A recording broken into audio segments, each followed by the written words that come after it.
Hello, hello. Can everyone hear me?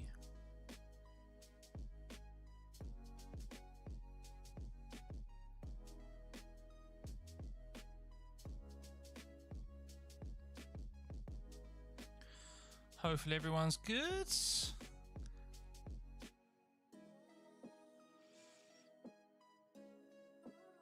Hello, hello. Welcome everyone. Hopefully, yes, second time we are kind of doing this remote setup. I say remote setup, it's just me in the other room. I'm not at my sim rig because little one's sleeping. My co-host. But yes, if you are tuning in for the first time, guys, welcome. Chat is so the way that I'm kind of doing these streams. Moving on, time is a bit limited for me. So I wanted to give something back to those that have been supporting this channel a little bit more than everyone else, I guess, in relation to becoming a member. So chat is exclusive to members only. I was doing exclusively, and I still will do exclusively only members streams, but because time is a bit limited, I'm struggling to kind of fit multiple streams in the middle of the week around F1. So I thought this is kind of a happy medium. And if you obviously want to have, if you've got a specific question that you want to ask, of course you can become a member and ask that, or just wait until the next week when we head to Miami. But yeah, hope everyone is doing well and hope everything is okay. For now, let's just see before we get started. Have a look at the week ahead, and there's a bit of news that's come out, but I've thought about making videos, but it's always easier to just go a bit. It's always easier just to go live, isn't it? But cheers, everyone. I've got my got a little glass of wine here. So I say little, it's a large glass of wine. But yeah, apologies if it's not, the stream quality isn't as always as what it always is, and the mic. I did try and set up the other mic. It's here, but for some reason I had issues and I couldn't put off the stream any longer. But yeah, hope you well. Princey, hey mate, good. We have a member here who can let me know everything is okay. How's the sound levels, buddy? How are the sound levels? Just a couple more minutes, guys, before we go live. I did technically push the stream back. I'm going live a touch earlier than what I did, but yeah, you know what I mean. Oh, he's not. Whoa, is he switching? Is Max switching? Or are you jumping the gun? We'll get into that. Yes, of course, it's come out, isn't it, that George Russell and Max Verstappen, could they swap positions? We'll have a look at the article of where it's originated from. For once, it hasn't originated from one of these rumour mill pages. So it has originated from the race, from reputable journalists there. So we'll have a look at exactly what was being said. I'll give, of course, my opinions on it. But yeah, I mean, this is going to go on for the remainder of the season, isn't it? George Russell, unless George Russell buttons up his contract. So it sounds great. Good. I will sound very, obviously I'm on a gaming headset. So unfortunately, I am becoming an audiophobe the more I do this, guys. And I'm like, I mean, you pay for a good mic, you want to use it, but unfortunately I had tech issues. But yeah, hopefully everything is a-okay and you are good. But yes, just as always, big thank you for everyone for tuning in. And yeah, we head to Miami next week. I'm a bit gutted, you know. I'm a little bit gutted that we haven't got a race this weekend. I love doing the watch-alongs. It's kind of some of the high points of my week. Really look forward to it at the weekend. As much as I go, oh, there's another race this weekend, but then as soon as there isn't one, you're like, weird reflection on the camera. Is that a cat hair? Probably. Yeah, I see what you mean. I think it's gone now. It probably was a cat hair because she shot over this. Thanks, George. So, right, it's Mad Max. He will switch. He's recognised the car with all the other swaps. Well, I'll tell you what, let's waste no further time. Let's have a look at that article. Let's have a look at exactly what people, or what the race have said. So let's head to that.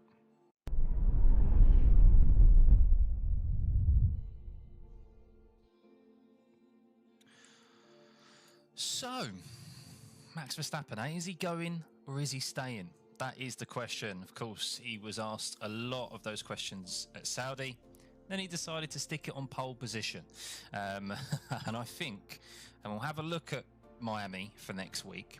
I think he'll be there or thereabouts again for pole position at Miami, and I'll tell you why I think that. But yes, the race have reported that basically the short of it is that George Russell has been having informal chats with Christian Horner. That is what has been confirmed by John Noble, former editor of Autosport, and then unfortunately they had a bit of a culling over at Autosport and he moved over to the race. And then Scott Mitchell is generally the guy with glasses you'll see on the race videos, who has been an F1 journalist for a few years now. I'm probably doing him a disservice there. He's probably been more than just a few years an F1 journalist. But yes, the race, they are a reputable outlet, media outlet. Their journalists have contacts and sources and relationships up and down the paddock. So if something is reported by them, it genuinely has substance behind it. And, well, George Russell has been confirmed to be having informal chats with Red Bull. And as we head down this article, it pretty much, that it confirms that, and they talk a little bit really about Max Verstappen. Now, there is, in relation to George Russell and Christian Horner, I'll get onto in a second, but there's something in this article that I think has kind of slipped a lot of people by, and it is this line here from the race. Let's move it up a bit, and it's this line here. Now, we know pretty much, and it's been rumoured for quite some time, that there has been a clause in Max Verstappen's contract, a performance clause, and the details around that clause has not been confirmed or unable to be confirmed. It's been rumoured to believe, could it be something to do with the driver standings? Is it something to do with the constructor standings? Is it the top three? Is it the top, what is behind this clause? And, well, they've stated here, high-level sources have suggested that the clause comes into play if Verstappen is outside of the top two in the Drivers' Championship by a certain point of the season, which is believed to be the summer break. That's really interesting. That's really interesting. High-level sources. As I said, the race, these journalists, they've been up and down the paddock for quite some time, and they would have built those relationships. So, the top two, and well, where is Max Verstappen right now? If we have a look at the driver's standings and we remove our advert there for Belvita biscuits, he's third. He's third in the standings.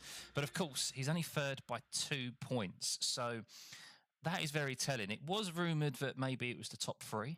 But, I mean, the top two is something that, I mean, Max Verstappen wants to be challenging for race titles, doesn't he? For drivers' titles. He doesn't want to be fighting for second best.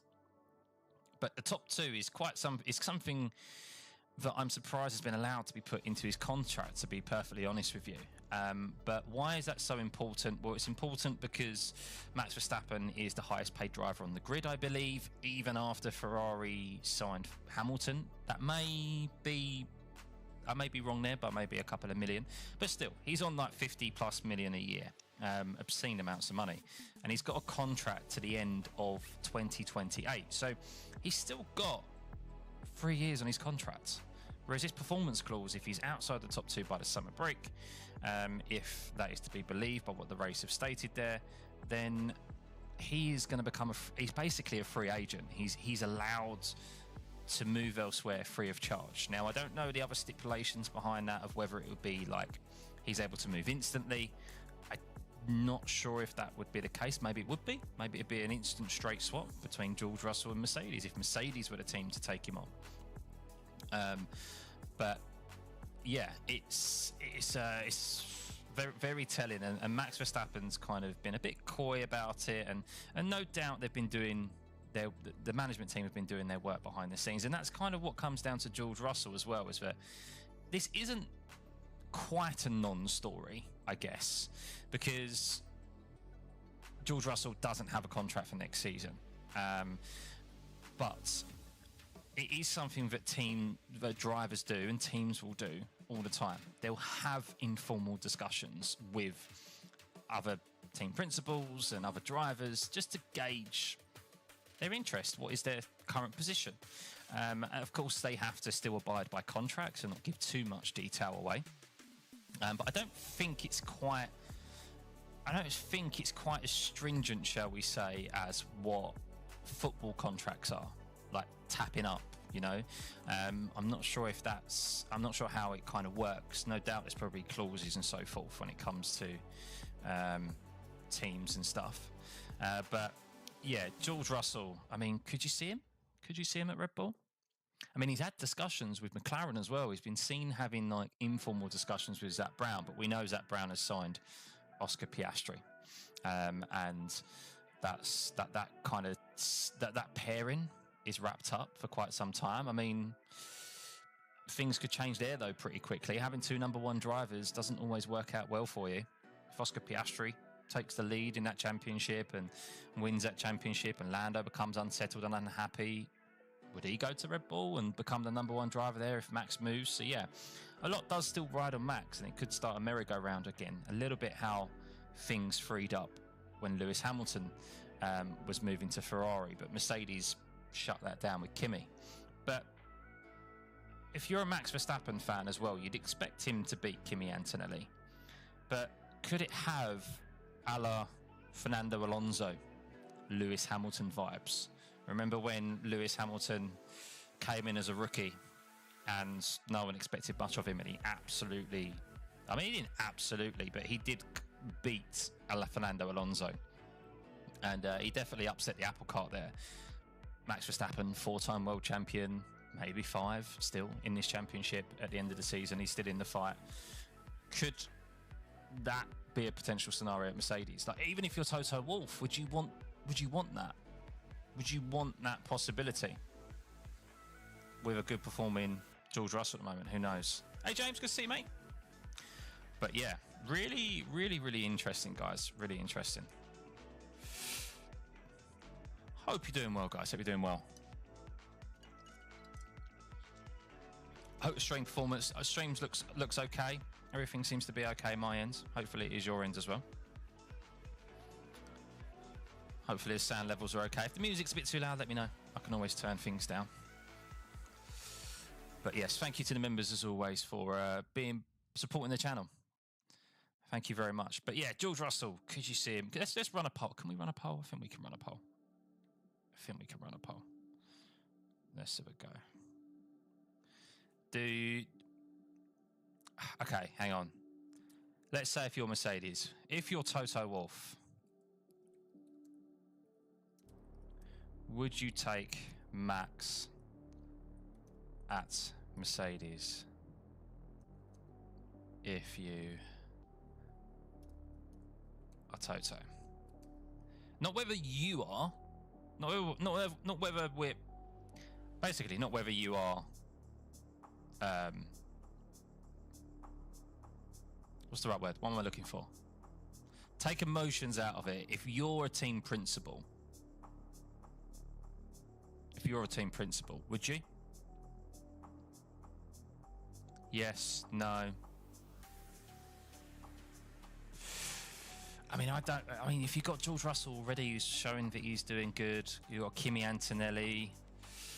I mean, who's more likely to be upset if, with respect, they get outperformed? George or Max? I think that's an easy one to answer. Evening, Andy. Good to see you, mate.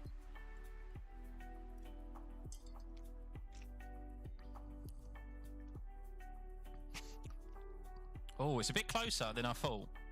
Yes, no, yes. Because Antonelli could become a number one driver.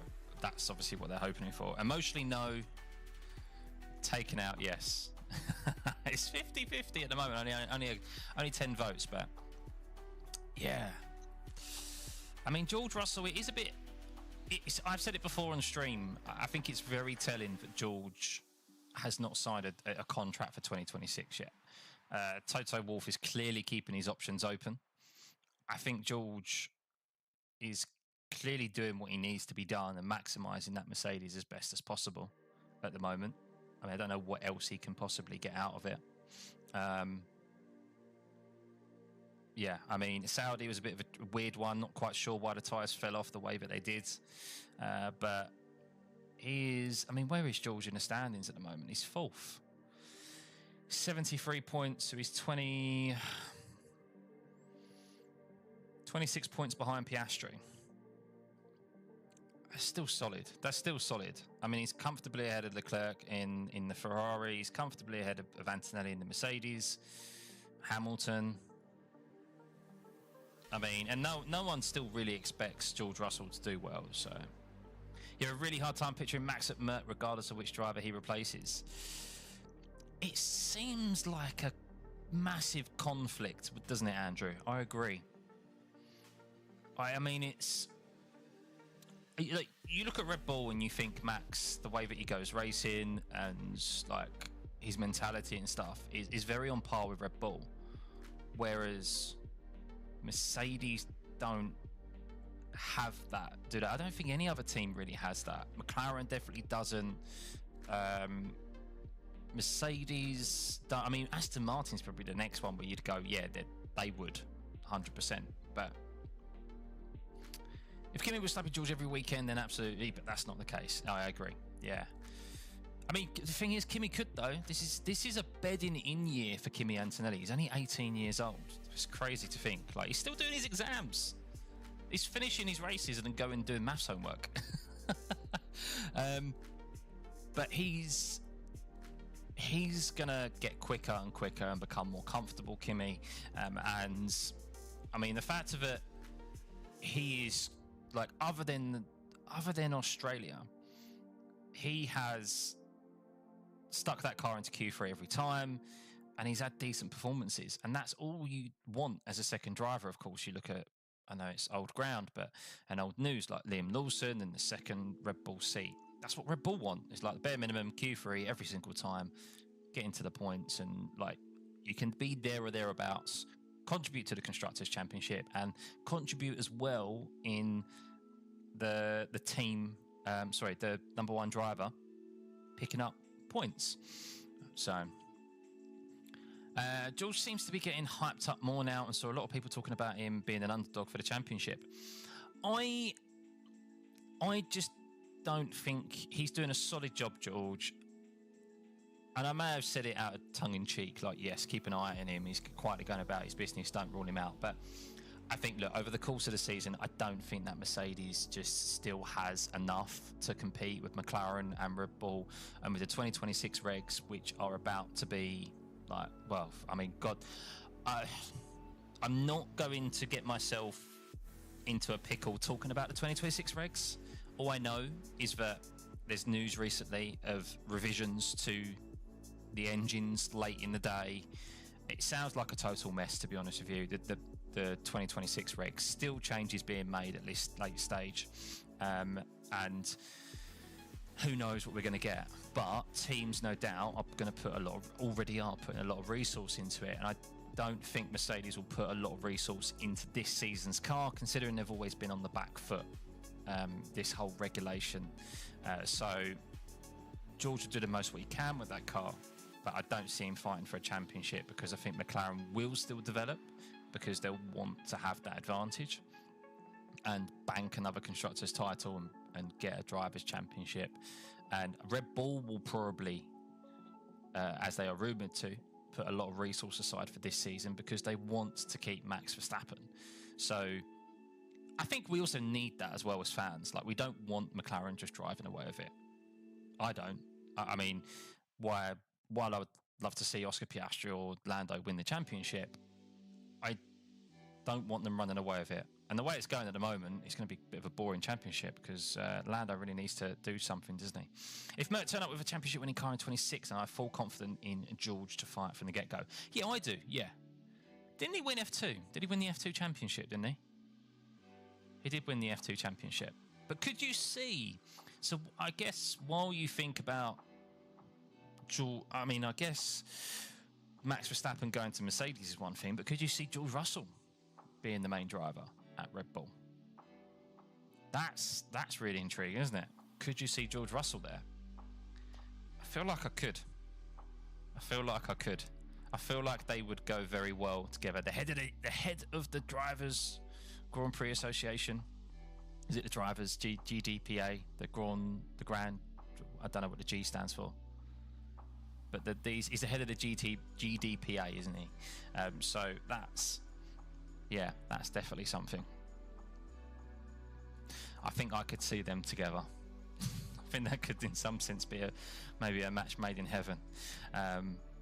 But yeah, I don't know why Valtteri Bottas here. Best short-term solution in that case could be even return to Valtteri Bottas, who's having his own year on the sidelines as he looks to secure an F1 comeback in 2026.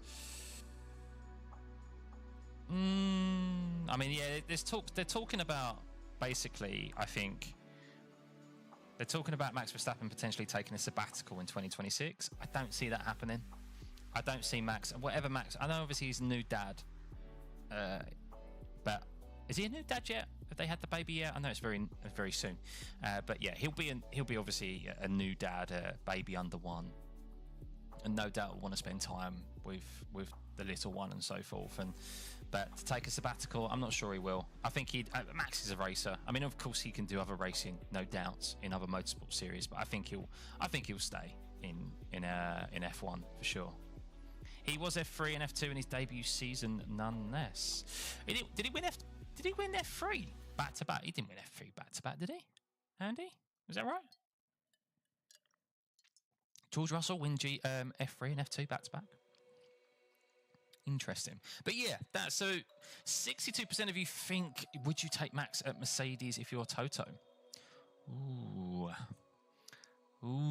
I mean, I'd love to see it, to be honest with you, because I think it spices up the grid. And I think Kimi Antonelli is someone who will rise to that challenge. And I would like to see Max Verstappen in a different environment as well. I'd like to see him in a different environment outside of Red Bull. Yeah, I'm not so sure it would work. But I'd like to see Max rise up to the challenge. I think it's always great to see the greats of F1 take a new opportunity. Whatever you may think of Lewis Hamilton, and of course he struggles now. But it's great to see him in the red of Ferrari, rather than still struggling in the Mercedes. I'd rather him struggle in the Ferrari than struggle in the Mercedes. So, yeah. Yeah, that's that pretty much with Max Verstappen and Gerorge. It's kind of just, it's what drivers do. But I guess with Max Verstappen is that I still think he's going to be at Red Bull till the end of 2026. He's got that contract to the end of 2028. I think he is going to end up being,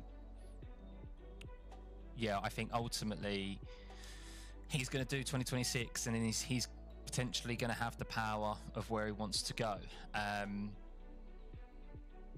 Does he take that? Does he go to Mercedes? I don't know. Aston Martin would probably drop Fernando Alonso at a heartbeat. They're going to keep Lance Stroll, of course. He's unfortunately staying there. Even his dad isn't going to get rid of his own son. He'd get rid of Fernando Alonso and break his contract. So I think almost Fernando Alonso, as good as he feels he is, and he can still put in performances, I think he would hope that Max actually stays where he does, because Fernando Alonso only has 1 year contract. For Lawrence Stroll to buy out that contract for Max Verstappen is a no-brainer for him. So I still feel like Aston Martin's a more likely place for him to go with the Honda engine. He has good relationships with those at Honda, and of course Adrian Newey as well. I just think there's more there for him to work with, relationship-wise and previous relationship-wise, at Aston Martin than Mercedes. But doesn't matter. If Mercedes come out and are the strongest from the get-go, then Mercedes is where he'll want to go. But yeah, it's an interesting one. We'll see. But George Russell, I mean, they're talking here. Actually, they would say, where would he go to? George Russell. Aston Martin doesn't seem like a likely destination. I agree. Could he reunite with his old Formula 3 boss, Ollie Oakes, at Alpine?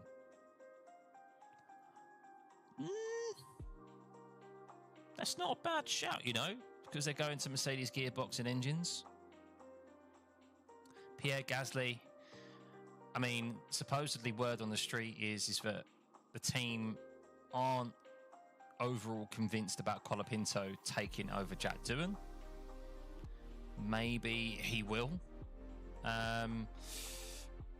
Maybe Colapinto will come in, but he still have to prove himself. Of course, he comes with a lot of money. That's why Briatore wants him in there. But that's not a bad shout, to be fair, Alpine. I still think Red Bull. I think Red Bull would still want, because that's the thing. Who do you have to lead that team? Do you trust in Yuki? Are Red Bull even going to keep Yuki on? I don't know. I think they'd be more inclined to maybe promote Hadjar if he continues the form that he's got, or look, if Liam Lawson really kicks on again at the for this season, they could maybe re-promote him. Yuki Tsunoda, does he stay at Red Bull? Or, I mean, I guess it depends on whether Honda paid him more money, right? But yeah, so driver standings, that's where it's currently at. Max Verstappen. Do you think he'll be in the top two? Do you think he'll be in the top two? We'll see. 39% of you, would you take Max and Mercedes if you were Toto? We'll end that poll. I'm surprised so many of you are yes. I still think you wouldn't. I think if you're Toto, you're really banking on Kimi Antonelli. But then maybe you can also think, well, Kimi could have a great challenge there. It's another top driver for him to learn from. I just feel like he'd upset things too much, to be honest with you, if Max went to Mercedes. But I'm all here for it. Right.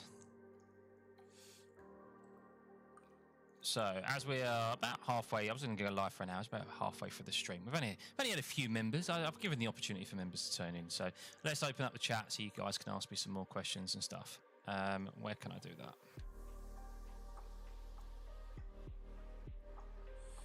Anyone can chat. Say hi, guys. Say hi.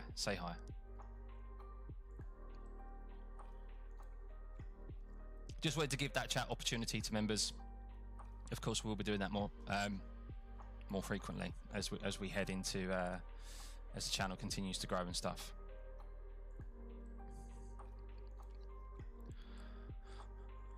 Right. What else has been happening in F1? What else has been happening? What else have I seen? I mean, the race is a great website to have a look at and keep up to date on what has been occurring. There's been a lot of talk about why Lewis has been struggling. I don't think there's really too much to discuss there about Lewis Hamilton, other than what all has already been mentioned. Of course, Lewis Hamilton discussion gets a lot of talk, a lot of clicks, a lot of views, because he's so popular, which is understandable. But yeah, this is really key here. 8 minutes ago. What has he said here? F1 2026 engine catch-up idea agreed, but power change splits. Opinion. Formula One Commission has agreed to explore ways for manufacturers to catch up next season if their all-new engines are not competitive, but a radical idea to cut back on battery power in races aimed at helping alleviate fears of cars running out of energy down straights left opinion divided in its current guise. So I did read this, guys. So I saw that Mercedes have reported in their simulations for the 2026 regs that basically what has happened is that they have seen their battery deployment of the new engines be completely depleted, and they have seen top speeds that are slower than the current F2 cars because the battery deployment hasn't worked correctly. So they are trying to, or there has been proposals to alter the amount of battery usage or the size of the batteries to try and better distribute that power so that we do see top speeds that are quicker than current F2 cars.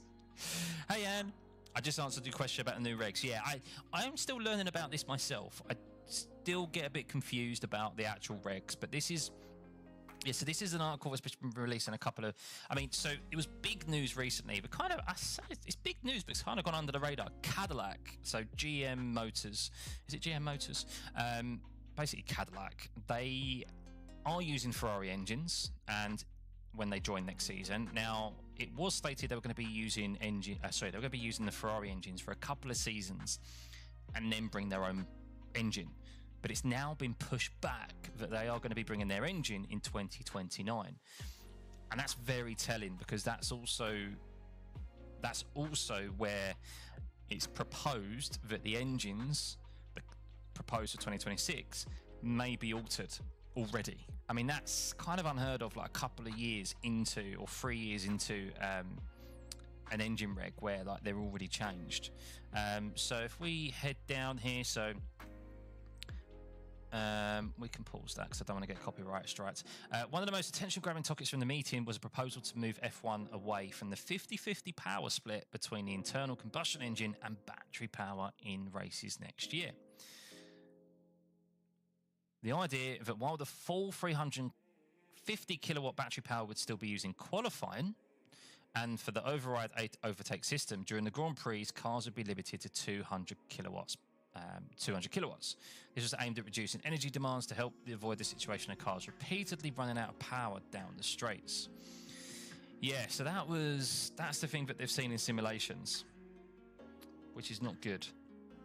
That's a real issue, because they were stating about, so there's the only way to like recover energy is under braking.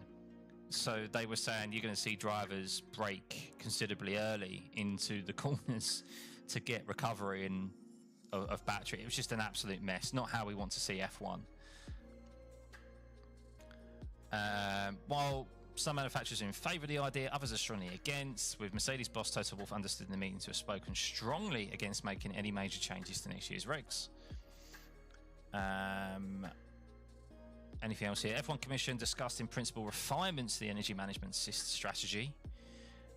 And they said they can measure and address any financial issues, and they'll be discussed in more. I mean, it's just mad. I mean, this has been spoken about for some time. I'm still surprised that we are going ahead with these. I'm still surprised. Like, that normally each set of regs gets pushed back a year. 2014 regs were supposed to start in 2013. Likewise, 2022. I mean, that was because of COVID. 2022 was supposed to start in 2021. And then the regs before that as well. Bring out 0-point energy engines. Oh, don't get me down that rabbit hole, Jack. Don't get me down that rabbit hole of 0-point energy.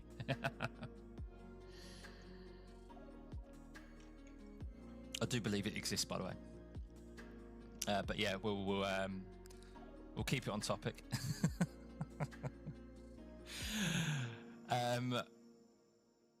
One other interesting proposal put forward was for a change to be made to the skid block material of cars for certain races this year to help avoid further grass fire problems. Oh dear, yeah. I mean, in fairness though, it's only going to happen at circuits where the grass is really dry. At Japan and Suzuka, we only had those fires because it was unnaturally dry, wasn't it? Normally, I mean, it had been raining in the weeks up to that, but the grass was really dry for some reason. Hey, Jordan, good to see you, mate. So, once again, the idea met some resistance as it was deemed to be expensive. It all comes down to money, doesn't it, in F1? It all comes down to money.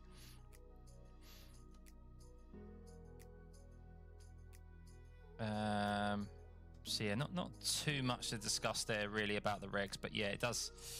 This is the article they particularly made. F1 butchered its 2026 cars for an ideal it might now discard. God, isn't that just the FIA all over? I mean, is there anything we can pinpoint under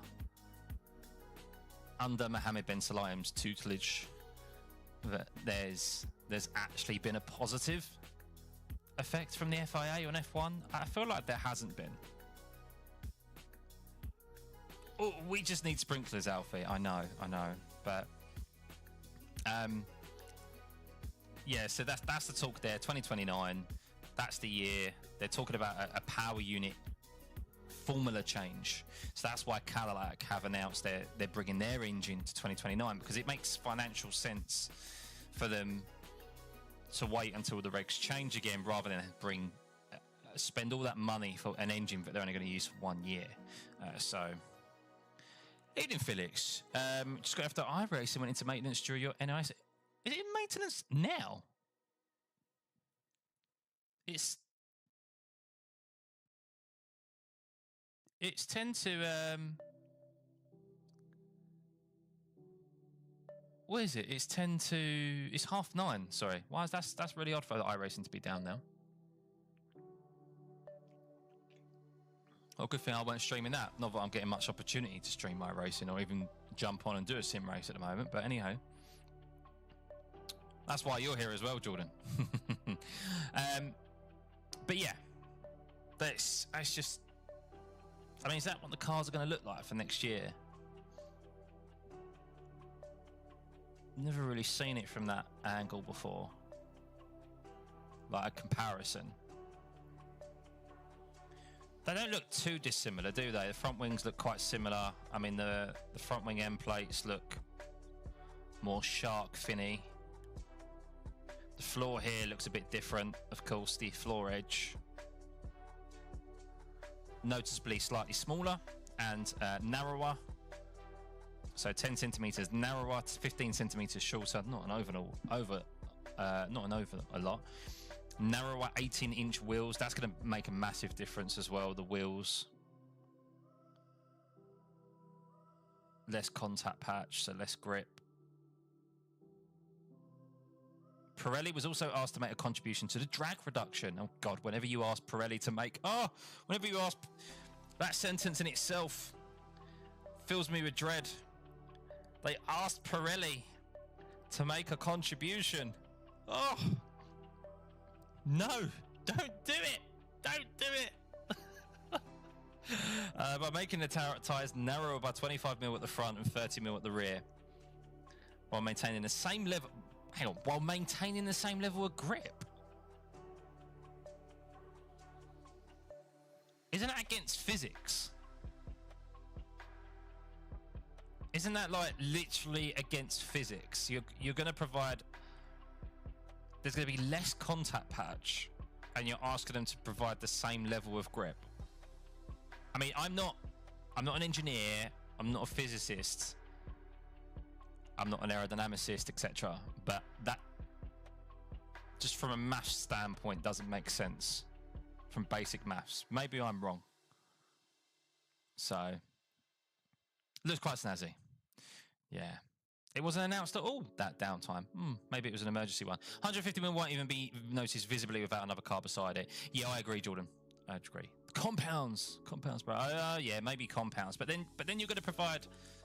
Well, then again, that's not a bad thing because we need more degradation, and we'll get onto Miami in a second, actually, because we'll have a look at Miami for next week. So, but yeah, they've basically cocked it up. It could be, I mean, next season could be an absolute shit show. It could be an absolute shit show, and maybe I'm all here for it. Maybe I'm all here for it, but yeah, stickier tyres, but that'll mean more deg. We need more deg. We need more deg because we just had 0 deg again, didn't we? Pretty much at Saudi. So, but anywho, that's it really for topic of conversation there. Not much else really to discuss at the moment. I think everything else has kind of been talked about, and like people making videos and so forth. So yeah, we will see what happens with George Russell and Max Verstappen. George just needs to keep doing what he's doing. 2026 regs seem like they're still crazy, but they're still deciding what the regs are actually going to be for next season. So yeah, but let's head on to Miami, shall we? Let's have a look at Miami for next week. So sprint race weekend. So we'll see how that gets on. The track itself is unchanged as far as I am aware. So let's just change this.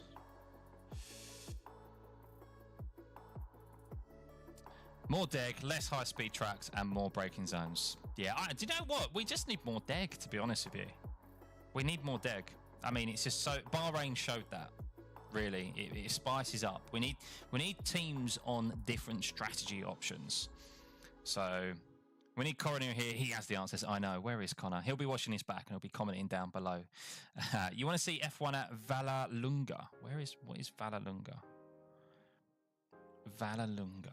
I've never heard of Vallelunga. Is this one of your Is this one of your New Zealand tracks?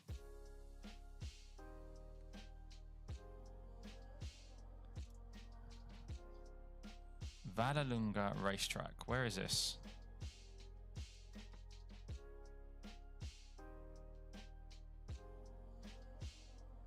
Never heard of this one.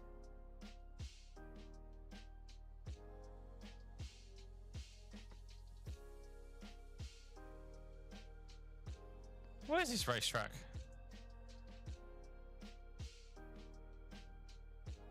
Do you think the current regs are a failure as once the porpoising disappeared, dirty air is worse than ever? Italy, it's in Italy. Okay. It does sound like an Italian track. Issue is crazy dead because the cars don't pass on track, just in the pits. I disagree with that, Jordan. I think you do. You do see drivers overtake out on track because you have that convergence, don't you? Eventually, maybe not in the first pit stop, but at least in the second pit stop, you have that convergence of those who try something different. Maybe someone who tries to do the one stop, those who try the alternate strategy if they're out of position and they're quick at the end, to those who are on the harder compounds, whether it be the medium or the hard. I mean, at the end of the day, there's more opportunity for those convergences to happen out on track rather than what we're getting at the moment, which is everyone on the same strategy, because there's no deck, there's no point of even starting on an alternate strategy, because even if you're on the quicker tyre at the end, it doesn't really make much of a difference because everyone's tyres go so long. So put it up on stream. Yeah, I've got it here. Vallelunga. I've not familiar with this track. What is it? A motorcycle circuit? It says there. Is it something that's probably why? Because it's MotoGP. But yes, the current regs. Do I think they're a failure?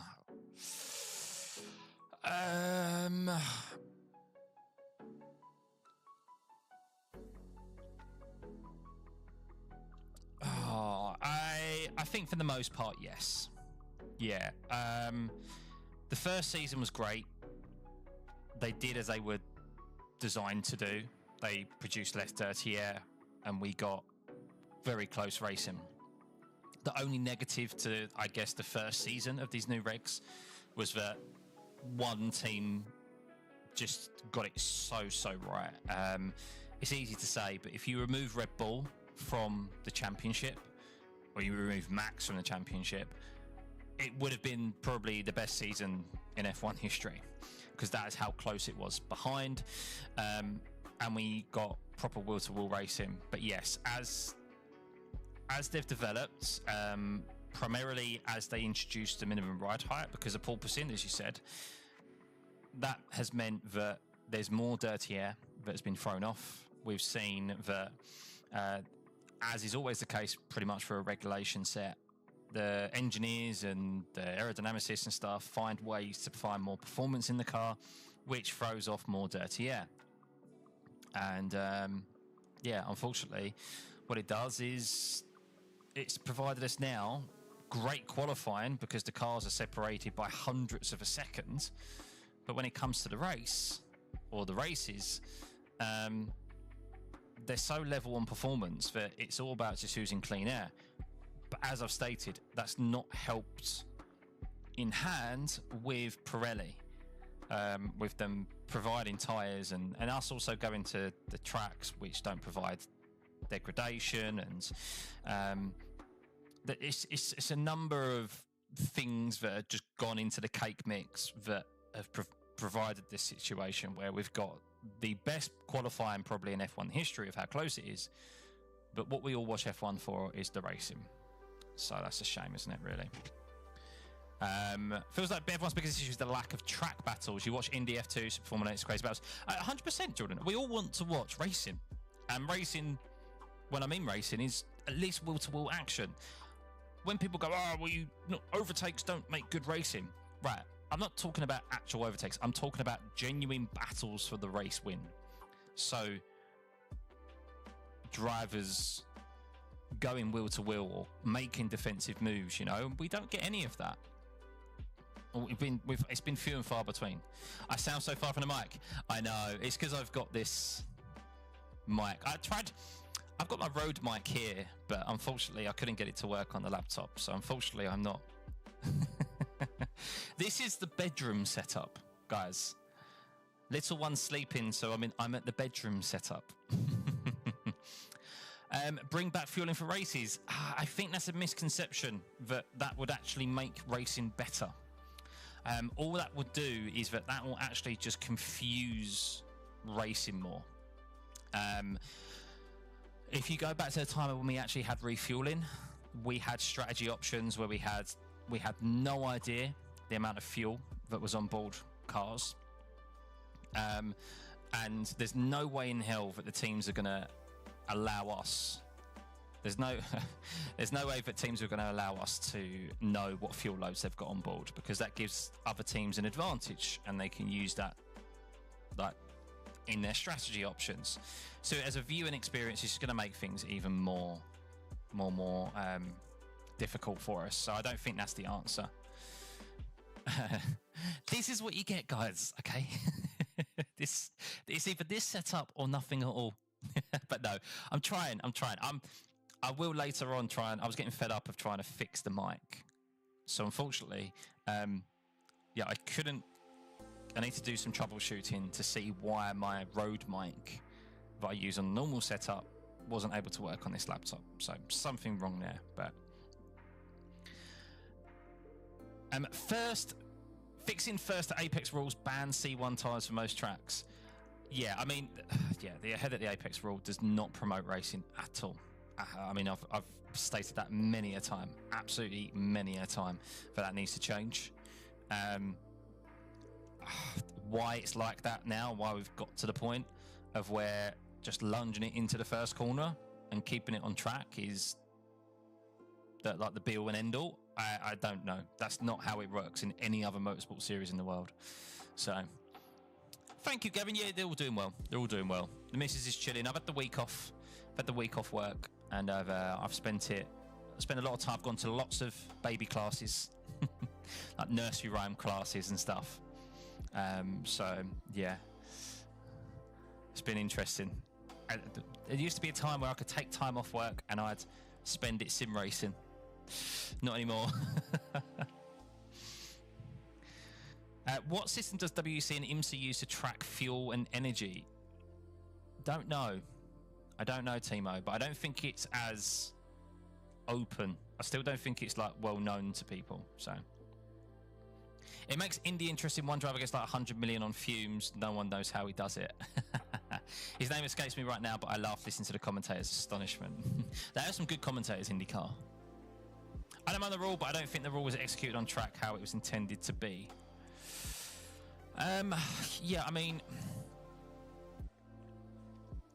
The reason they've done it is because they wanted to define the stewards have got to the point where they've got almost too literal with racing.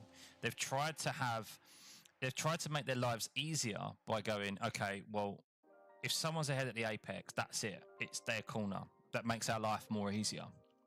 But what they've done is that they've just promoted this style of racing where a driver is able to just end a battle after one single corner. That's it. And it's not what we want to see as fans. Do I think push to pass would be better than DRS? I personally do, yes, because I think DRS has now got to the point where it's pretty defunct. It was supposed to be an overtaking assist. In many instances, what it's done is that it has just ensured that teams are able to just pass a driver before they even get into the next corner, and we get DRS trains, so it doesn't even effectively work. So even if a driver is ahead, the DRS behind doesn't necessarily work. So it was supposed to bring clarity to passing and who gets the space, but drivers use it as a bomb opportunity to run the dudes off the track. Well, yeah, and that's the steward's fault, isn't it, really? They've allowed rulings to be that way. thankfully now, hopefully, it starts to. I mean, I've even seen people. I mean, it's been quite funny Twitter over the last few days. Many trying to analyse and justify that Max was ahead at the apex, or that he was forced off track, and that he shouldn't have received a penalty, or Oscar should have received a penalty at turn 1 in Saudi. And it's just like, look, can we whatever? I don't agree with that. I think they're being quite selective in their analysis to form their own narrative that they want. But when it comes to the rules in itself, can we just agree? It's just like, I mean, these are the best. I said in my video, they're the best drivers. They're some of the best drivers in the world. They should be able to make it through the corner side by side. And if someone does force another driver off, then because they've gone in too quickly, even if they do stay on track, then yes, you are out of control of your car. You're supposed to leave racing room. That's not what you're supposed to do. What do I think of Formula E attack mode and rally cost joke maps for F1? bit too much. But I think push to pass, I think going back to it, I think push to pass can be effective. Yeah, replacing DRS. I think it's a bit overdue. I think it will add a bit of a strategy element to things as well, where it's like, okay, well, how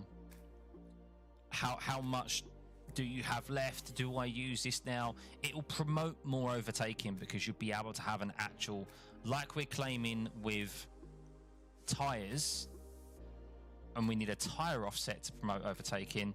Push to pass will allow us to have a push to pass offset. So someone will be, that's what I love in Super Formula, in iRacing, is that, okay, there are times where you just cannot get ahead of the guy ahead. Because of the dirty air and so forth, even in iRacing, or maybe just not quite quick enough. You're on too similar a pace, but then you kind of force them into using push to pass early, and then you close up the gap on them because of the slipstream, and then you use the push to pass to get alongside them and have an opportunity and overtake. I'm all for that.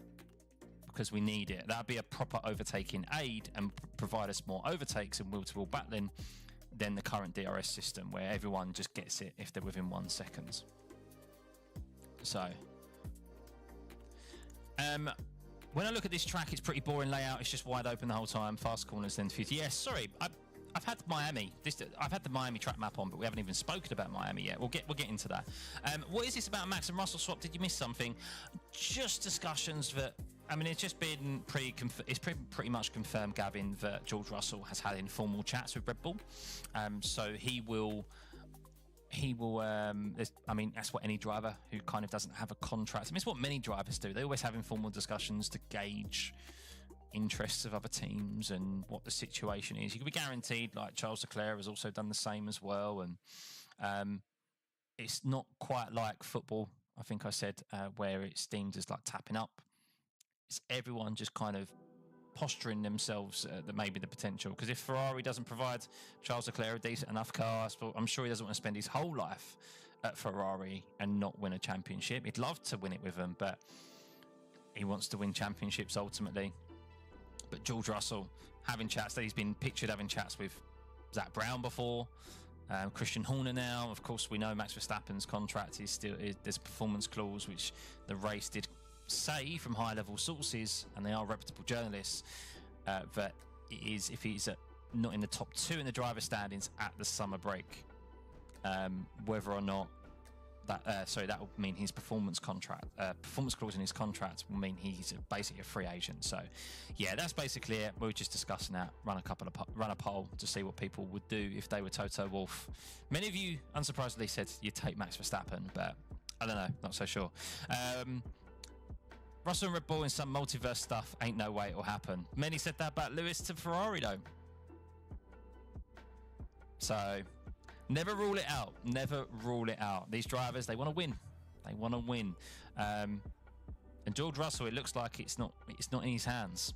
He'll probably sign. If he got that contract slapped in front of him tomorrow morning, he'd probably sign it at Mercedes. But Toto Wolff is playing hard to get at the moment. He's holding off, isn't he? He's holding off. But yeah, let's talk about Miami, shall we? Jordan, I agree with you. This is a very uninspiring racetrack, in my opinion. I don't like it. I think it's very bland. We saw a couple of overtaking opportunities down into turn 11 last year. Oh, pardon me. Turn 17. This section here is just ridiculous. Like turn 11, 12, like to 16. It's just like, I don't like it. Sometimes we see an opportunity down into turn 1, but it's another track once again that doesn't provide much racing, and it's a sprint race here again this weekend. But let's have a look. I want to have a look at. I did download here. These are the graphics from last year for Pirelli of the tyres that they took to, and the stats really from the Miami Grand Prix from last year. Now, this track surface, I believe, hasn't been relayed, so it will be slightly more abrasive than last year, which is good.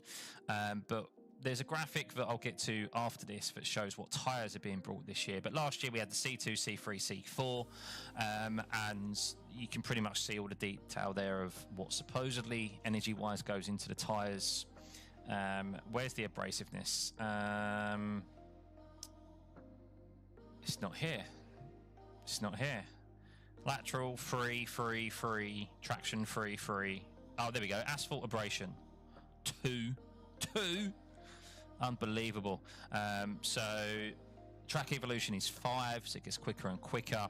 We saw tyre wall might be a bit of an issue here last year, of course, especially in qualifying. Many drivers who failed to prep their tyres correctly were way off the pace of what their car could actually achieve. I think Daniel Ricciardo was one. He had such a great high of the sprint race, and then he couldn't get his car in the right window for the next qualifying. So this is the amount of laps that they predicted they would do, or this is the amount of laps they did last year. Hard tyre did 45 laps, man. 45 laps on a hard. Ridiculous. X1, why wouldn't you take Max? Isn't he the clearly best driver on the grid? The only reason I wouldn't take Max is because I think it could upset the team dynamic at Mercedes. And you're not just signing Max, you're signing his dad, you're signing his manager, you're signing his whole team. And you've got a driver that you're investing in Kimi Antonelli, who you see to be the next Lewis Hamilton, the next Max Verstappen. On one hand, it would be a good opportunity for him to learn from Max Verstappen, but on the other, do you want a dynamic of where you've got this up-and-coming driver who's clearly very quick, has hit the ground running in F1? Like, he's going to want to challenge Max. Would Max like that? I don't know. I think there's positive. You could very much have an Alonso Hamilton situation back from 2007, I think it was, wasn't it? The first year Lewis was in F1. Do you want that as Toto? I don't know. I don't think you'd be. Max would clearly want number 1 driver status as well. Whereas, how long would Toto Wolff be willing to give that status to Max over Kimi? I know Kimi's still learning, but if Kimi very quickly shows that he can challenge Max and challenge the top drivers, well, what would you do? I don't know. It's an interesting one. I feel like it's more stable option to keep George and build Kimi up to then take on the number 1 role. But I don't know. James Bell said taking Max comes with issues, and it's true, but if you want championship, it would be a good choice to Max. Yeah, I think Max is the short-term solution. It's not a long-term solution. Depends on what approach Mercedes want. It would also financially, while obviously it would cost them a lot of money, it would probably financially benefit them with the amount of merch they'd sell and so forth.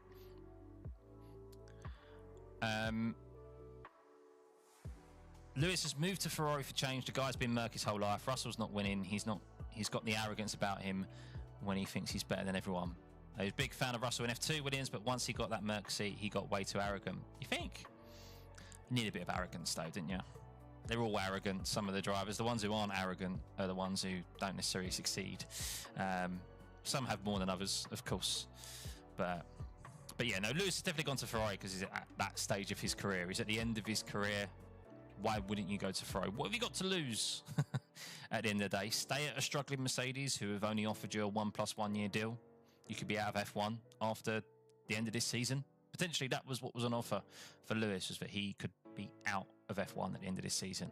Whereas at Ferrari's got a 2+2 year deal and a lot more commitment from them as well for like his off-track ventures and stuff. Create a legacy, not just unloyal sod who goes where the car is, not about the people.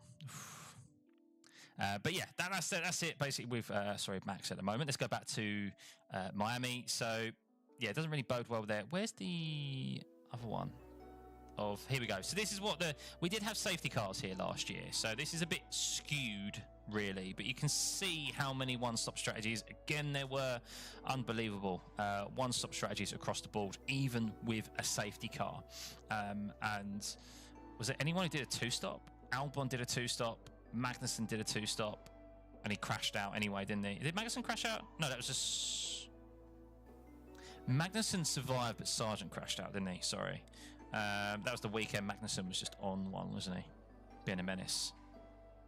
So yeah, doesn't bode well. Piastri got damaged, didn't he? I think somewhere, and he had to box as well for a second set of tyres. So that there doesn't bode well. But Pirelli for next week are bringing a step softer again. But I feel like they should bring the C6 again, like they are at Imola. I just don't have much faith that, like we saw at Saudi, we're going to see anything other than a one-stop again. So, Scott's a Russell fan, I can tell. Am I a fan? I'm a supporter. I wouldn't say I'm a fan. I want him to do well, because I do support the Brits. But a fan is someone that I'm truly like...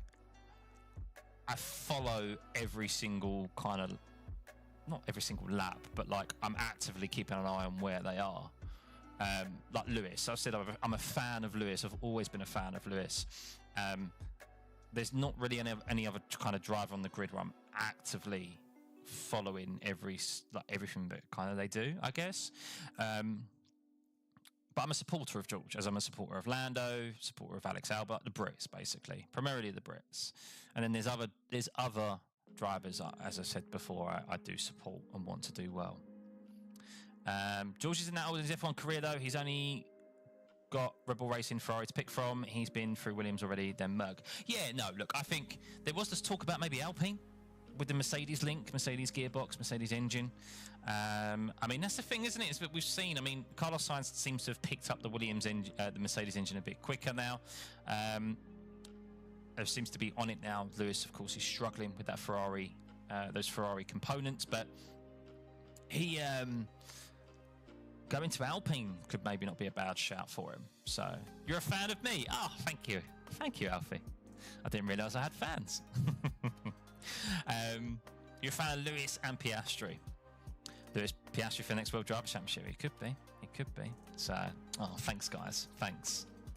But yeah, I mean, what are your expectations from Miami, guys? What are your expectations? Are they low? Are they a bit higher than what we saw at Saudi?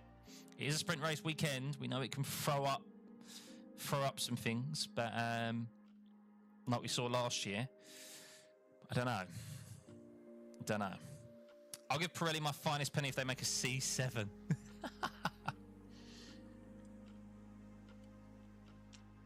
I mean, surely they've got to be actively looking at their tyre compound choices for this year. Surely. This is the Yuki era. He started off well. Yeah, started off well now. But needs to just keep it clean, doesn't he? That's what Red Bull were concerned about. Red Bull were concerned about the amount of crashes he gets involved in. So that's he needs to keep it clean. Many will say, of course, that Gasly maybe went for an audacious overtake there, but yeah. Sorry, Jordan. Has Jordan been timed out? Jordan, you've been timed out. Oh, let me untime you out, mate. It's because Nightbot's a bit overzealous sometimes. Doesn't like spamming the caps. He doesn't like caps.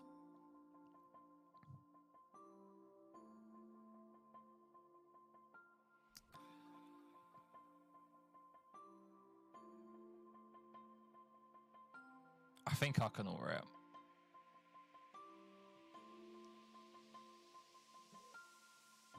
Oh, I'm not sure I can actually.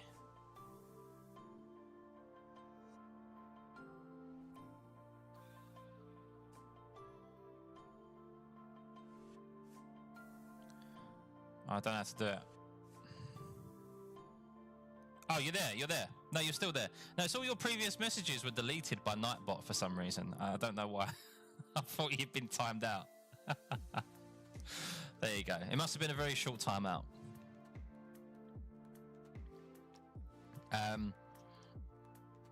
You didn't have a lot of expectations. I don't have a lot of expectations for Miami. Going to be a disappointing race, I think, but good quality. Yeah, I mean, what's the schedule? What's the schedule? Here we go. So, I mean, I don't want to be a Debbie Downer, guys, and obviously I will always do my watch-alongs, and I'll try and spice things up as much as possible for you all. But we head to Miami next week. This is the next 3 races ahead of us. We head to Miami, sprint race. We then head to Imola, not known for good racing either. We have the C6 tyre, but ultimately it's going to be decided in the pit lane, I think. You do think, and through qualifying. And then we head to Monaco. Monaco, well, we know we're not going to get any overtaking there.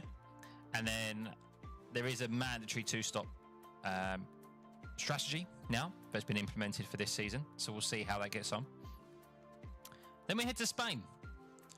Barcelona, also known not for a lot of overtaking. Bit interested on the first corner, but other than that, not a lot of overtaking. So I don't want to be a Debbie Downer, but the month of May, we have 4 races, and I'm not overly enamoured by any of them. Canada, I think, always provides an interesting race. This swing's pretty good. Canada, Austria, Great Britain. I mean, yeah. This is goated back to back, Austria and Great Britain. Red Bull Ring and Silverstone. Yeah. Brilliant. Canada has provided boring races in the past. Yeah, Canada's hit and miss. It could be up and down.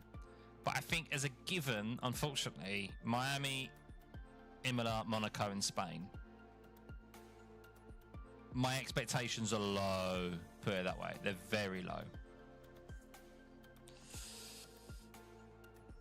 You'll be in, oh, you're going to Indy 500, Jordan? Nice one, man. Nice one. Monaco is good for the views. It is good for the views, yeah. I have something, I'm not announcing it yet because I haven't seen it, but there's something, I got approached for something for the Monaco Grand Prix. Don't worry, it hasn't affected the watch-alongs. I'll still be doing the watch-alongs.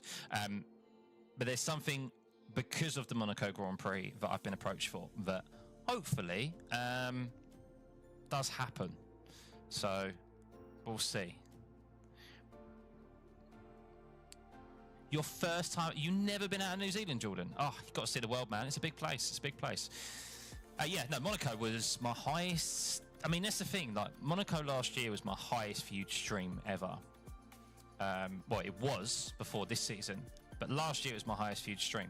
And it was mad because it was the most boring race of the year. But I think YouTube pushes it more because people are still intrigued by what's happening with Monaco because everyone in the world knows about the Monaco Grand Prix. So. No, it's not quite me being at the racetrack. No, it's not. It's nothing to do with that, unfortunately. That'd be pretty cool, though, if I could do watch-alongs from the racetrack. But, yeah.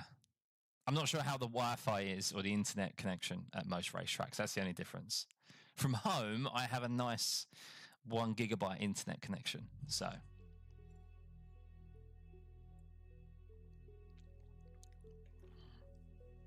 Oh, that glass of wine was very nice. That was very nice. You're in an island in the middle of the Southern Hemisphere, but nothing but Australia. It's not like I can drive around Europe. Yeah, but how old are you, Jordan? How old are you? Are you in your 20s yet? Gotta have some lads' holiday. Is it like Bali? Isn't Bali like your Ibiza? It's like Bali's your Ibiza, isn't it? Something like that. So, but yes, the Miami Grand Prix. My expectations are low. They are going a step softer. But the track abrasiveness, as it showed here, is not very high. So, and I'll be very surprised if that abrasion has gone up to 3 for this season. So, 26. Yeesh. Come on, man. It needs to have some lads' holidays. It's $3,000 for flights to America. Oh, yeah. No, we don't need to go to America. Don't need to go there. I've never been to America, actually. I've never been to the US, guys. Actually, I've been North America because I'm in Mexico a couple of times, but I've never been to the actual America. So, you don't need to see that. That's fair enough, man. You just want to see dirt tracks and midget cars. But yeah, I mean, so this is what I mentioned earlier, actually, guys. So, I mentioned earlier, I think Max Verstappen is still in contention at this Drivers' Championship. Now, that's not just because he is 2 points behind Lando Norris and only 12 points behind Oscar Piastri. No, it is because that Red Bull, in its current guise, it excels at tracks where tyre deg isn't an issue. So the Red Bull has already been to China, it's been to Suzuka and Saudi now, and it's done well. Now, China, the full race itself was a little bit difficult for Max. The medium compound tyres seemed to still degrade quite a bit on a really newly relayed surface there, but the hard compound tyre in his second stint, he was like arguably the quickest man in that last stint. I think that Red Bull, where the track is really low deg, that Red Bull is still going to be a top car and is going to be challenging for pole position. And I expect it to be quick here again this weekend, next weekend at Miami, and then Imola. We'll see. Imola all depends on whether or not if it's wet. We'll have a look at the weather conditions shortly, Gavin. Just at Miami, yeah. Of course, we're still a week out, so we'll have a review next week to see what actually is occurring. And then we have, what did we say? Imola. So we've got the C6. That may hurt Red Bull's chances because we don't know how that C6 is going to perform. And then Monaco, I expect the Red Bull to still be quick. However, the McLaren is the better car. The McLaren recently has been running higher downforce packages compared to the Red Bull. So I expect McLaren to be comfortably on pole position there at Monaco. But Monaco's always a bit of an outlier. Could see Charles Leclerc sticking a great lap again, or Lewis Hamilton. I don't know. But you're a crazy fan of America for me. I'm a racing. It's legit the holy grail. That's fair enough, to be fair, Jordan. Yeah, there's plenty going on out there for like dirt racing and stuff. You only been out of the country once, neighbour country, Namibia. Oh, nice one. Red Bull have more upgrades coming in Spain. Yes, well, round 9 is where the flexi wing technical directive gets implemented. So, hey Jimmy, good to see you, mate. Yeah, let's check the weather, shall we, for Miami. I'll do it here. Hang on. Miami weather. This is the BBC weather, so we can have a look at this. So what's it looking like for next week? Ooh!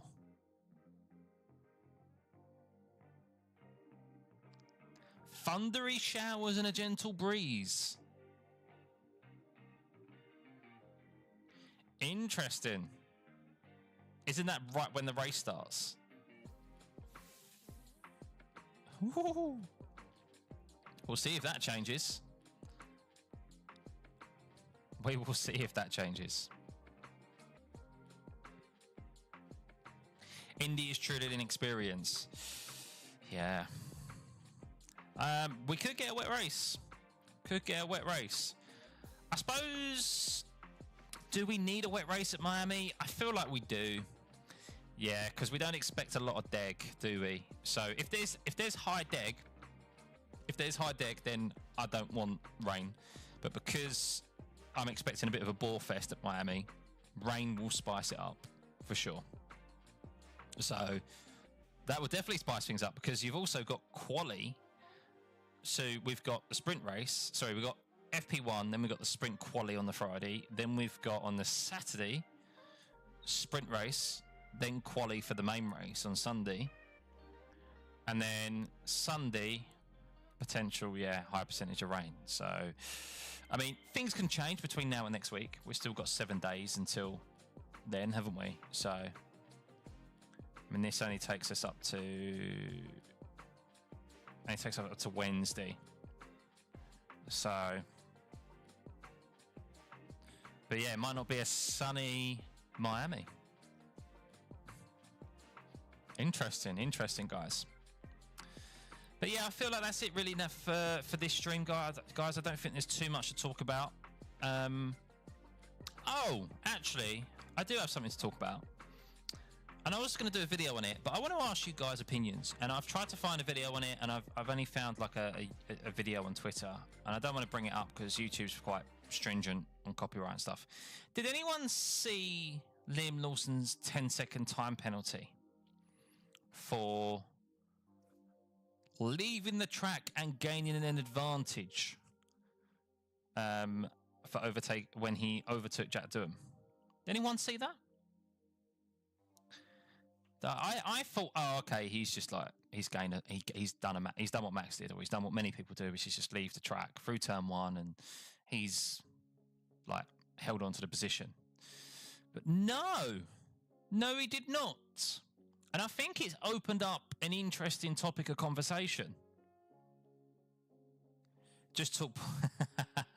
I made another glass of wine for that, Jordan. Bear with me. So I don't know if any of you guys have seen it. So I'll try and.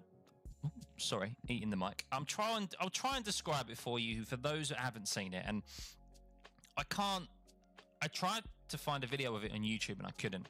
But basically, what's happened is that Liam Lawson has overtaken Jack Doohan down the start-finish straight, but he has overtaken him. Do you think it's fair to say, guys, that he, as a fellow Kiwi, you're absolutely outraged. I knew you would be, Jordan. I think it's fair to say that he overtook Jack Doohan, 300 metres before the braking zone of turn one? Do you think that's fair to say? Maybe I'm exaggerating there, but I think it was a considerable margin before he got into the braking zone of turn one, right? And then he's braked, he's gone into turn one, and he is slightly, now I know you have to draw a line somewhere, and there is a literal white line showcasing the edge of the track limits, right? He has just gone over the white line through turn one as he's turning into it. So he's just carried a bit too much speed through turn one, and then he's still kept the car around the corner. So he hasn't taken to the escape road. He's taken turn one. He's hit the turn one apex, a little bit wide of it, and then he's slightly run off track slightly, but he's over the curb, makes his way back on track. Jack Doohan at this moment in time is always behind him, by the way. He's not going to have an opportunity to ever retake the position back from Liam.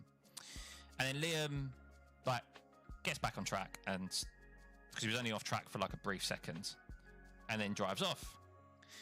He got a 10-second time penalty for leaving. I will get the actual documentation up because it's on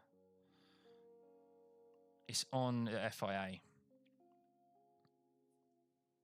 And I actually looked because I was going to do a video on this, but I couldn't find footage of it, and or even imagery of it, which was mad. Because I think it opens up an interesting topic of discussion, something that also relates to the sporting reg, the driver's guidelines, driver standard guidelines again, right? I think it opens up when is an overtake actually deemed to be completed? And I don't think that's as clean cut as saying an overtake is only completed once you get into the next successive corner. Like, I don't feel like that's when an overtake is completed. So here we go. Liam Lawson. This is it here. I don't know if you guys can see that. Let's open this image in a new tab and we can zoom in a bit. Oh, not that much. Jesus. Here we go. So while and this is the thing. This is the real annoying thing as well for me. This is the real annoying thing is that the stewards even acknowledge that he completed the overtake before turn 1. This is the thing. So I feel like there's an inconsistency here from the stewards, because it either is completed or it's not completed. Like, what the fuck is it? What is it? So, while he completed the overtake before turn 1, the speed that he carried into the turn meant that he could not navigate turn 1 without leaving the track. He therefore could not successfully overtake car 7 without leaving the track and thereby gaining a lasting advantage, which he did not give back. But they stated he completed the overtake before turn 1. But quite a considerable margin before they even got to the braking zone of turn 1. So I don't even see any point there where Liam Lawson... So what they've also not done with this as well is that they also haven't detailed, okay, well, should he have given the position back? Because I don't think that's correct. But also, are you stating that he gained a lasting advantage on track, as in like time-wise? Because from what I saw, he most definitely did not gain time by what he did there.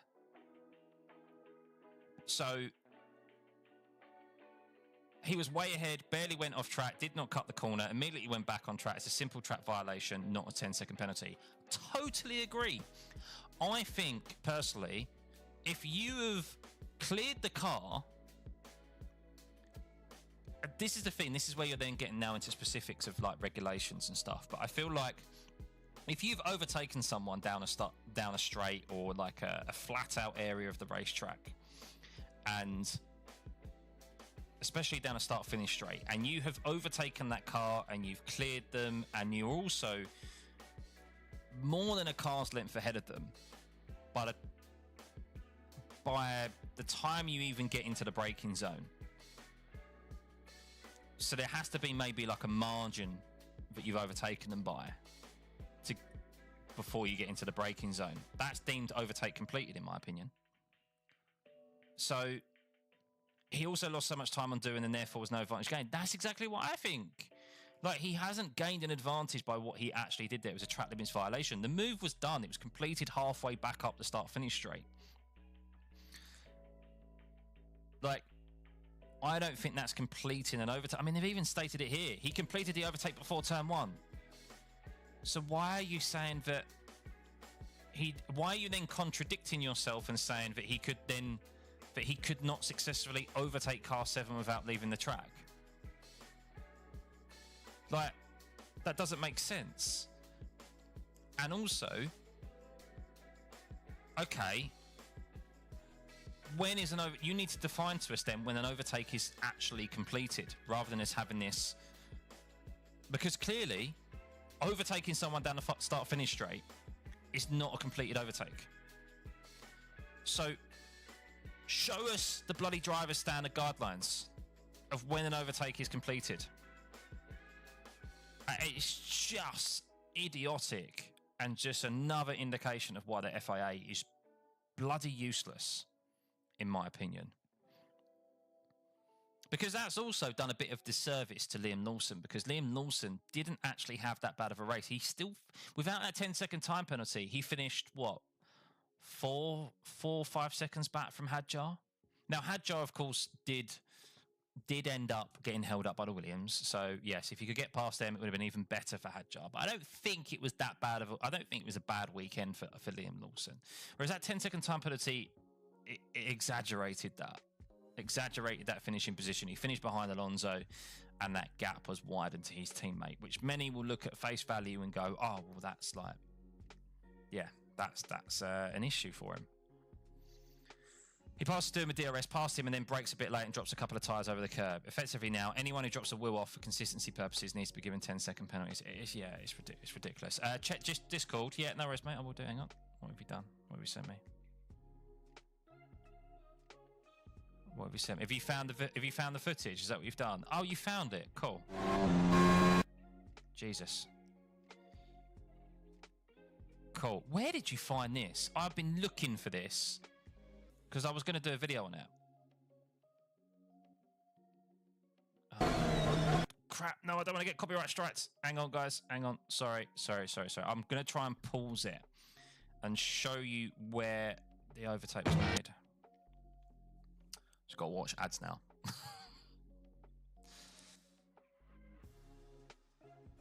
Right, so where was it? Where was the overtake made? See if we can find it.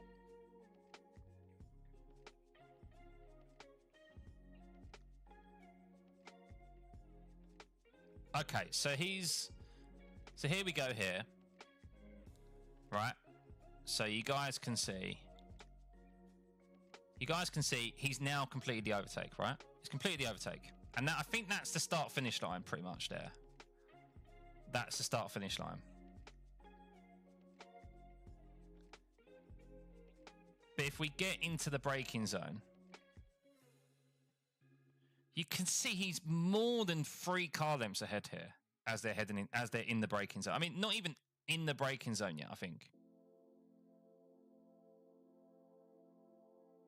Like, that's crazy. The overtake is done. It's done. It's dusted. That is more than sufficient to go, he's overtaken me. I've lost that place. Like, even if he locks up and goes into turn 1 and uses the escape road, right? He just needs to give that, my personal opinion, if I'm a steward, he has to just give that time back to Doohan that, like, you'd gain by cutting the corner so that the margin is the same still. And then he continues on because he made a clean overtake down the start-finish straight. But what he does is that he heads into the first corner here. He's a bit wide of the apex. You can see here, and it is marginal that he is over. Like, look at it. He's barely over. So that gap has actually closed because of his mistake. And he makes his way round the corner. And you can see now that actually he's lost out there. He's lost out on time to Doohan by that slight mistake. So I don't see how he's gained a lasting advantage. Like, it's madness. I don't know how he's gained a lasting advantage there and how that warrants a 10-second time penalty. While the stewards indicate he's even completed the overtake before turn 1. It even says it. Sorry. Can anyone tell I'm not a big fan of the FIA? Oh my God. Problem is, how far ahead do you have to be fully to overtake a car? Well, this is it. As Jordan says, they've opened a can of worms.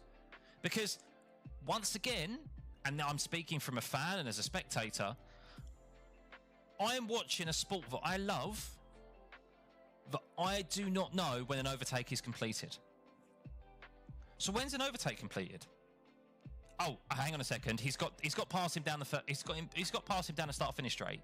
Oh, but hang on a second. It's not done yet. I need to make sure he at least makes his way through turn 1, or makes it for the next corner. Like, I don't know. For me, that's just not it.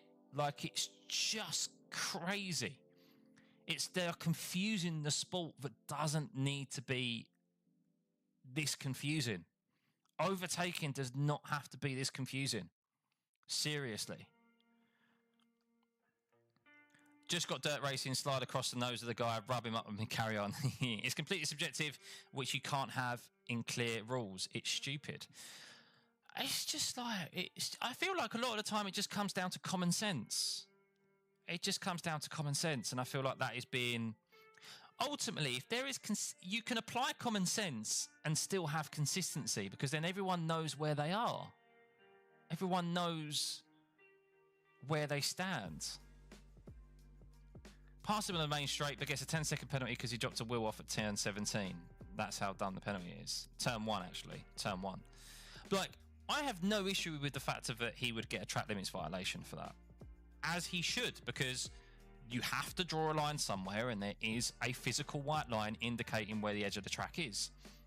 But not give the guy a penalty for gaining a lasting advantage that he did not give back.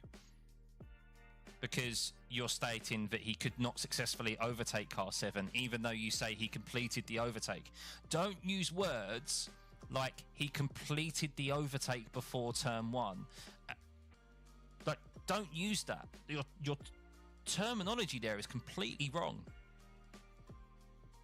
Like, you should put he completed. You should say Lawson overtook before turn 1 down the start-finish straight. However, he could not complete the overtake because he left the track and gained a lasting advantage. Because what they've done is they've referenced Article 15. So I looked this up.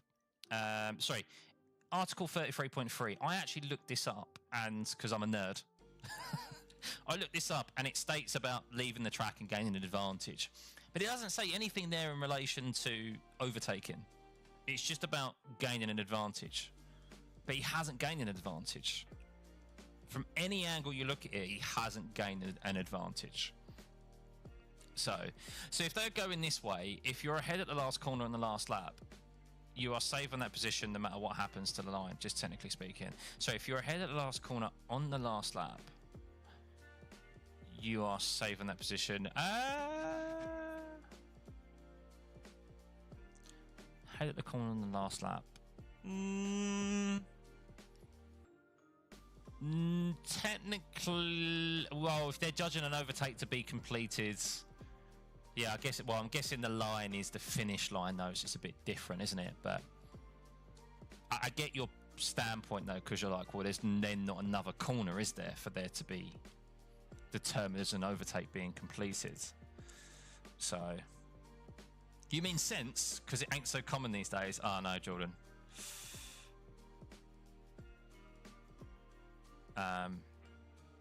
Yeah, sorry, it just rolled me up. It was something, I may actually do a video on it now, Jordan. Thank you for sending me that link, because I could not find that for the life of me.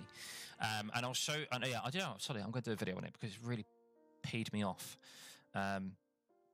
Just something else in relation to the FIA, and I feel like it's something that I saw actually Matt and Tommy, and they were like, they couldn't agree on it. And Matt was of the viewpoint of what I was saying, of what I'm saying, and then Tommy was like, well, no, he went off track at the first corner. And I don't agree, obviously, with Tommy's point of view. But yeah, that's it, guys. To end the stream on a little rant there, another one of the FIA, because I just think it was a completely idiotic. I mean, we'll have a look at that again. Wait, did I get rid of it? Did I remove it? Oh, I removed the link. Sorry. But yeah, I just think ultimately you're more than 3 car lengths ahead. Like and the stewards have even agreed that you've overtaken him down into turn 1, before turn 1. So yeah. They're just bullying your homie out of the sport. No, Liam's a lot more strong-headed than that. So, but yeah, that's it, guys. That's it for me for today. Thank you for tuning in, as always.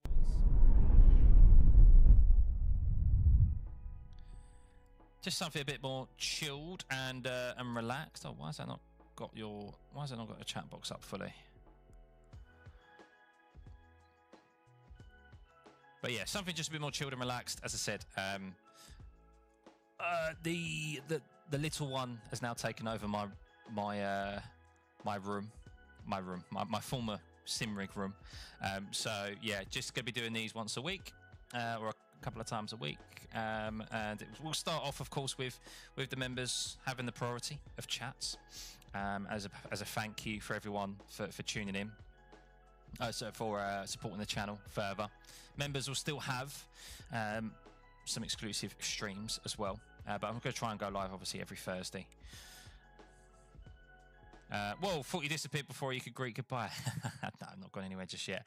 And I'm going to try and figure out what's up with this mic. I need to troubleshoot it for some reason, not working in the laptop. So, you're serious? Super Formula Global, best thing for open wheel racing. I have seen it. Yeah, I have seen Super Formula. It's a lot better. I mean, there's so many more motorsport series out there that just do wheel-to-wheel racing better, or just racing better than F1. Like, I feel like F1, it has the most publicity, yet it has the worst stewarding, and it has the worst stewarding, and it has the worst implementation for wheel-to-wheel racing. And that pains me to say, being like such a big fan of the sport. But I don't think it's that difficult to sort out and police. That's the thing. So.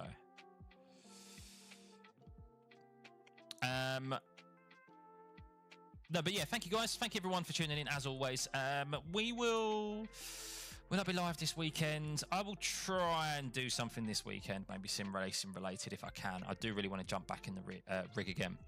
NASCAR Steward still exists.